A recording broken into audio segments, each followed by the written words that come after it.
Podemos ver que Moisés vuelve y le pregunta a Dios, ¿y qué hago?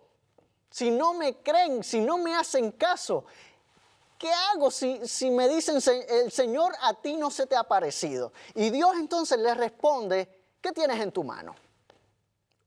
Una vara. Déjala caer al piso. ¿Y la vara? ¿Qué pasó con la vara? Usted sabe que se convirtió en una serpiente.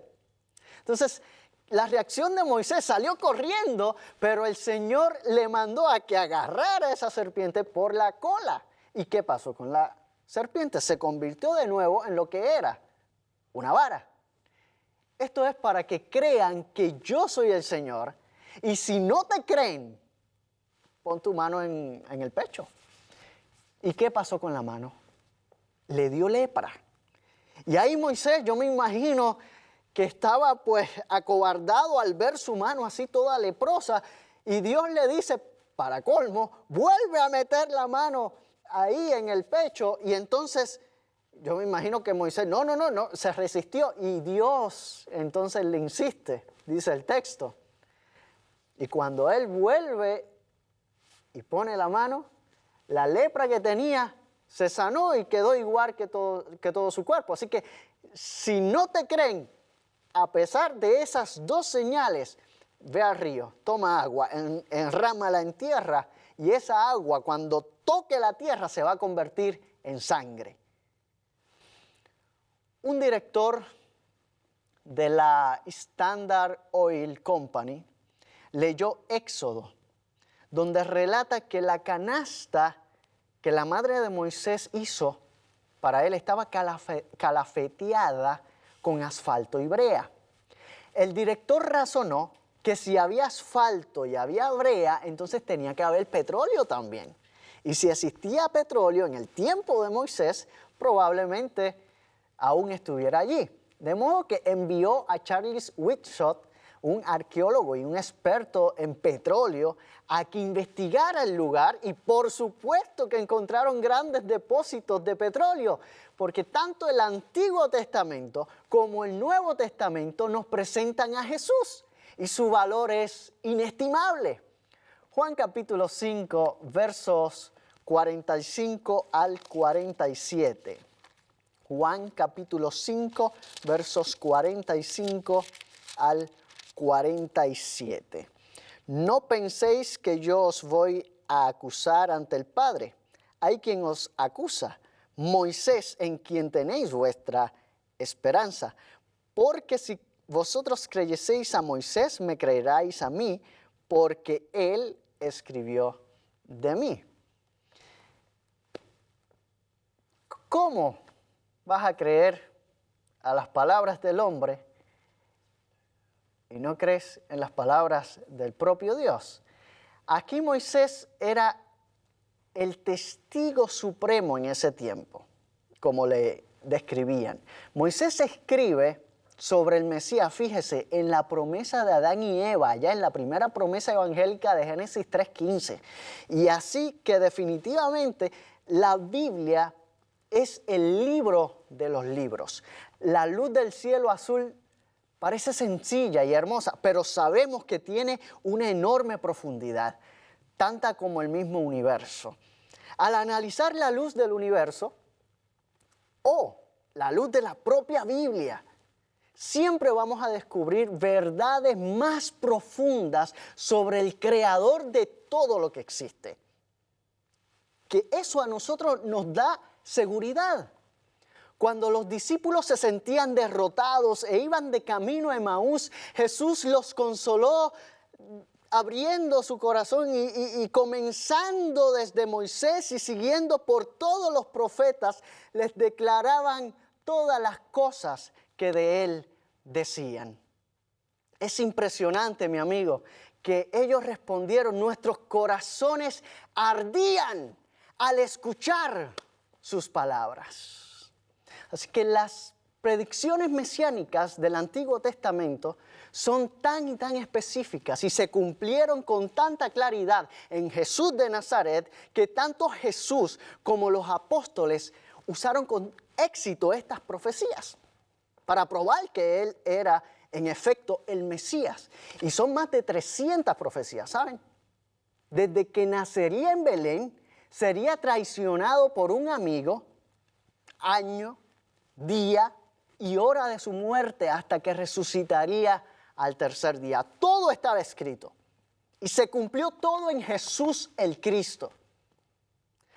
Toda la Escritura es de una utilidad ilimitada.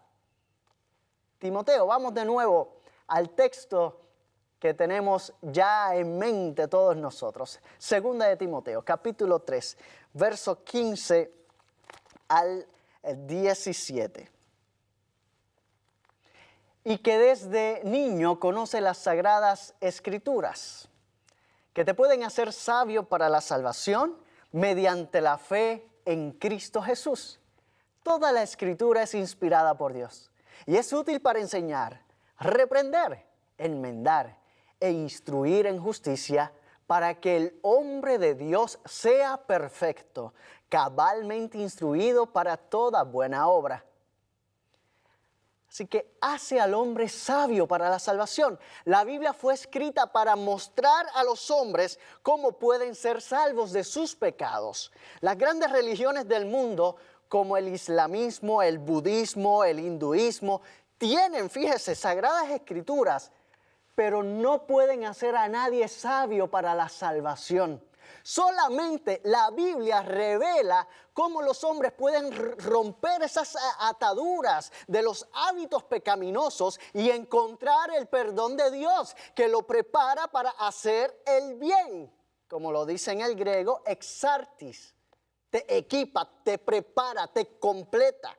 El mejor servicio que puede prestar un hombre de Dios es comunicar a otros las bendiciones de Dios, que le han dado un poder, una esperanza, algo incomparable en su propia vida. Lo hace perfecto, artios. Eso quiere decir el hombre adecuado, completo, preparado. Juan capítulo 6, verso 63. Juan capítulo 6, el verso 63. El Espíritu es el que da vida. La carne para nada aprovecha. Las palabras que yo os he hablado son espíritu y son vida. Así que las palabras de Jesús son fuente de vida. La carne no aprovecha para nada. Ocuparse de la carne es muerte. Por los intereses materiales, precisamente, la humanidad sacrifica todo el bien que Dios generosamente nos está ofreciendo y de forma gratuita. Vamos a ver el poder de la palabra de Dios. Hay poder en esa palabra maravillosa. Y cuando vamos a textos como Hebreos, en el capítulo 4, verso 12, nos podemos sorprender de cuán eficaz es la palabra de Dios. Dice Hebreos capítulo 4, el verso 12. La palabra de Dios es viva, eficaz y más cortante que toda espada de dos filos. Penetra hasta partir el alma y el espíritu, las coyunturas y los tuétanos, y discierne los pensamientos y las intenciones del corazón. Permite a los que la oyen hacer lo que Dios pide. Nuestra respuesta a la palabra de Dios es lo que revela lo que está ahí en lo más profundo de nuestro corazón. Por su palabra, Él creó el universo. En Salmo 33, 9. Dice allí Salmo 33, 9. Porque Él dijo y fue hecho. Él mandó y existió. Así que Él puede aparecer de la nada cuando todos se van. Y puede regalarte un milagro con su poder. Porque lo que es imposible para el hombre es posible para Dios. Por la palabra de Dios, fíjese que el mar rojo se abrió y el pueblo cruzó en Éxodo, los capítulos 14 y 15. Por la palabra de Dios puedes pasar el obstáculo más grande que tengas de frente. Por la palabra de Dios cayeron los muros de Jericó, en Josué 6. Por la palabra de Dios puede caer el muro de la depresión, puede caer el muro de la ansiedad, Por la palabra de Dios puede caer ese muro de soledad. Por la palabra de Dios puede caer el muro de la desesperación, de la enfermedad, etc. Por la palabra de Jesús, fíjese también que los demonios abandonaban sus víctimas. Y el ejemplo lo tenemos en Marcos 5. La fuerza demoníaca más grande que Jesús confrontó, demostró su autoridad sobre ellos. Y no solamente eso, sino que los puso en fuga. Cuando entraron en los cerdos, aquellos animales inmundos que eran prohibidos comer. Y si usted mira un cerdo y un ratón, yo le veo el parecido. Yo veo el cerdo como que un poquito más grande. Y después si le pone ala al ratón es como un murciélago. O sea, eso es algo que son animales inmundos. Usted puede ir a Levítico 11, por ejemplo, y ahí le dice una lista de eso. Era prohibido tocarlo siquiera, era prohibido comer eso. Y lo que es más impresionante es que tuvieron que admitir la divinidad de Jesús al reconocerlo como hijo del Dios Altísimo. Por la palabra de Dios, el corazón del hombre puede ser renovado en santidad y esperanza. Porque la palabra de Dios es viva. Porque la palabra de Dios es eficaz. Porque la palabra de Dios es más cortante que toda espada de dos filos y penetra hasta partir el alma, el espíritu, las coyunturas, los tuétanos y discierne los pensamientos y las intenciones del corazón. Y aquí vamos a entrar en algo muy especial. Y es que la palabra de Dios es Jesús. Vamos a Juan capítulo 1, versos 1 al 3. Juan capítulo 1, versos del 1 al 3. Dice allí, en el principio era el verbo estaba con Dios y el verbo era Dios. Verso 2, este estaba en el principio con Dios. Verso 3, todas las cosas por medio de Él fueron hechas y sin Él nada de lo que ha sido hecho fue hecho. Noten la palabra era. Eso es un pretérito imperfecto. Eso expresa que hay una acción continuada en el pasado. Por lo tanto, Jesús estaba en existencia desde la eternidad. Así que donde está uno, están los tres. En ese texto, también el primero, note que dice que era Dios, no era un Dios. Esa simple palabra, revise la versión que usted tenga en su casa, porque esa simple palabra puede cambiar totalmente el contexto de la teología trinitaria de Dios. ¿Ya? Así que no es suficiente, vea el mensaje también que hay aquí, que no es suficiente con hablar y escribir, sino que Dios envió a su Hijo, Jesús, para ejemplificar, para demostrar qué es lo que Dios quiere decir. Juan 5:39, allí nos da el consejo, escudriñad las Escrituras. Ustedes estudian, investigan las Escrituras, porque a vosotros os parece que en ellas tenéis la vida eterna, y ellas son las que dan testimonio de mí. Jesús es la palabra de Dios. Y nota aquí, Jesús cree en el Antiguo Testamento. No está obsoleto, sino que da testimonio de él. Así que su palabra no solamente son los dichos de su boca, no es solamente un libro, es una persona y es Jesús.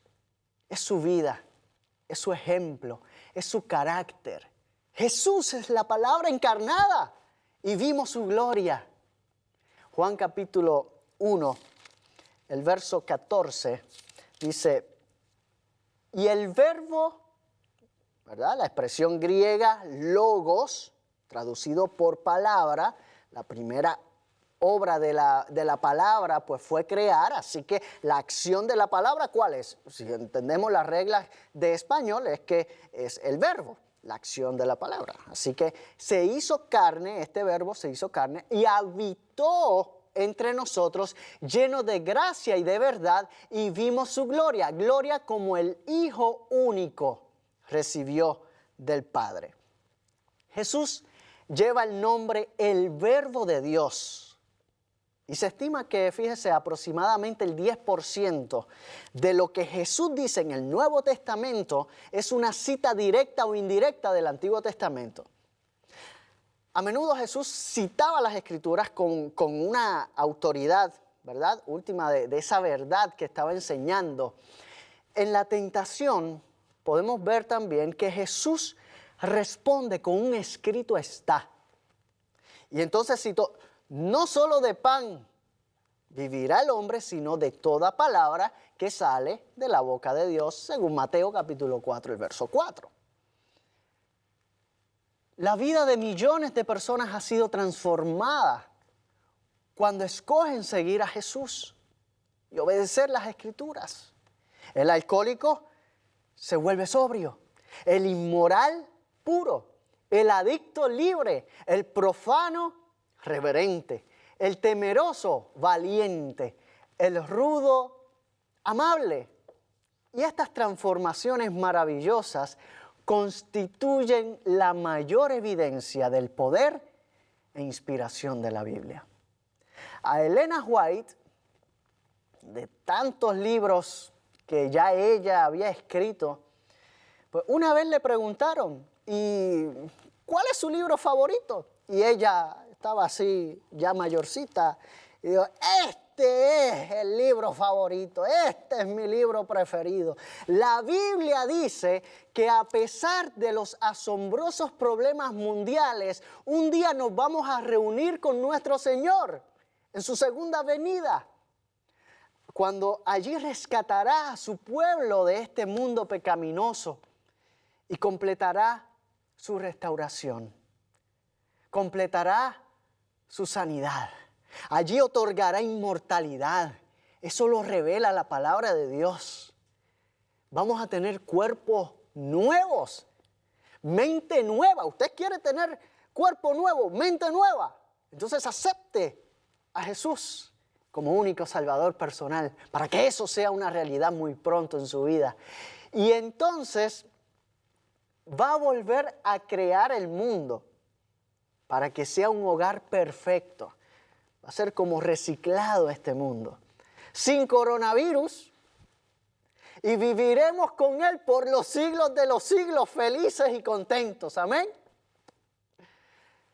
La historia de Lynn. Una de las muchachas de la población en riesgo, no precisamente por una explosión volcánica o por un posible tsunami como el Japón, sino como víctima de la explotación sexual que domina toda aquella región. Lynn pertenece a la tribu Azkha, en el Triángulo Dorado, entre las fronteras de Birmania, Laos y Tailandia, una zona altamente afectada por el tráfico de drogas y la trata de personas, donde allí lamentablemente las niñas son vendidas hasta por $4 para ser prostituidas. Y en la zona norte las niñas son vendidas hasta por $100. A Lynn, su amiga, le invita a trabajar en un restaurante y fue a un bar. Su padre desea que estudie y es así como llega a la escuela ADRA. Y allí fue donde le entregó su vida al Señor.